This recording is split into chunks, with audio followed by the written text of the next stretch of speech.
What's going on, everyone? Juicebags here, and welcome back to some Dungeon Defenders 2 and another Hero Spotlight.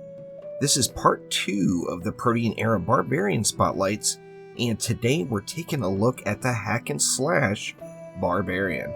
Now, this is a Barbarian that is focused 100% just on keeping his stances and getting up in to do that melee damage.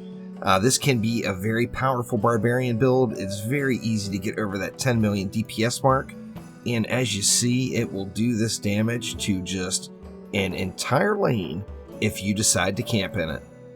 Now, this build can be very fun if you like melee builds and you like hack and slash. There is no doubt that this could potentially be the build for you. Now, since this build is focused mainly on our primary attacks, it is focused on hero damage. So on every piece of gear, you're going to want to have hero damage and mix in enough hero health along with your hero health in your ascension to get your hero health pool up to a level that's comfortable for you.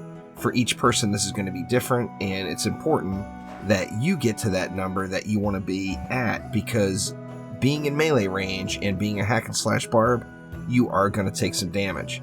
Now, we all do know the current state of Siphon Stance. It just heals you through anything. So the damage that the barb takes is not really that big of a deal, as you can really heal through it as long as you have enough health to not get one shot. Now, as with every Barbarian build, you're always going to want to put your faster weapon in your main hand, your slower weapon in your offhand. I personally, of course, like to use light in my main hand and heavy in my offhand.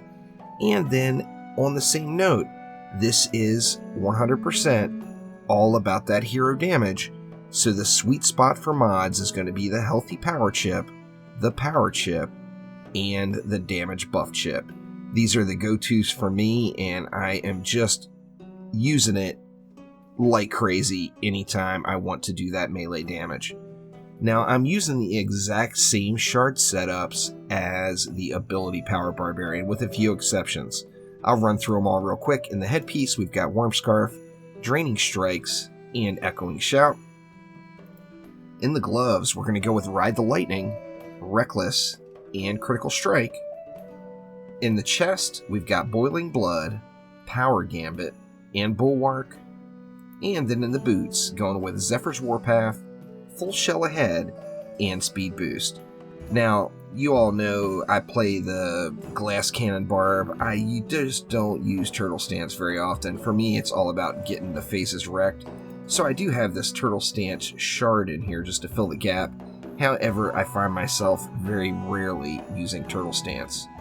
Now, I did make some changes on the weapons. Now, I'm using the exact same weapons, exact same mods. The only required mod for the build is this focused power chip. Now, as you see, I've got this one on my offhand weapon. On my main hand weapon, I've got the focused AP chip. This is also a double drench build, so with all the drench and the lightning damage that comes with the Barbarian, you are going to have massive electrocute combos proccing all over the place. Now, I did say some of the shards had changed in the weapons. On the main hand, I'm going with the exact same thing I go on the ability power build, so Maelstrom, Talon Strike, and Shell Shock.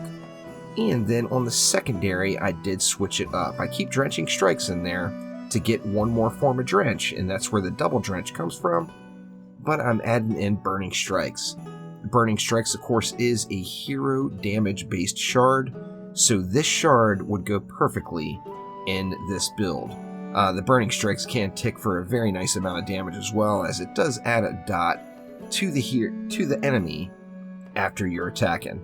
As you see, it does proc very, very often. These dummies are getting lit on fire very quick, and then when we stop hitting, we see the damage still continues to tick for, around a couple of million DPS for a few seconds. Now, although this is a hack and slash build, this is still a boss burner build, and you can hit those big DPS numbers. So, with your lightning stance up and all your cooldowns available, you will get easily well over that 20 million DPS range, with spikes up to even 30 million if you get a lucky string of crits. So that will do it for now. A little bit of a short one, as this is, for the most part, a big copy-paste of the ability power Barbarian, as we're using a lot of the similar shards as the crowd control features with the Drench and some of the Barbarian stances should just always be used on the Barb, whether you're playing him as a hero damage or an ability power focused Barbarian. Now before I end off here, remember today is Friday and today we're supposed to be getting some big news. We're going to get a devlog today, and I'm assuming we're going to hear some new news today on Trendy Friday Fun about the update to come. I don't want to get too optimistic, but I am really hoping that we hear some sort of a launch date on when we can expect the next update to DD2, and as always, I will have that info posted on the channel. Now, Trendy's Friday Fun stream goes from 12 noon to 1 p.m. Pacific Time, 3 p.m. to 4 p.m. Eastern Time, and I will be live on Twitch immediately following at 1 p.m. Pacific Time. So swing on by Twitch at 1 p.m., my normal daytime stream. However, since it's Friday, it will be over there on Twitch. So let me know in the comments below if there's any other hero DPS spotlights or tower defense or tower spotlights for that matter that you would like to see, and I will start working on them right away. And this is the hero damage hack and slash Barb, and it is able to just dish out a walloping. There is no doubt about it. So thank you once again. Click that like button, please subscribe to the channel, and I will be back soon with more Dungeon Defenders 2. We'll see ya.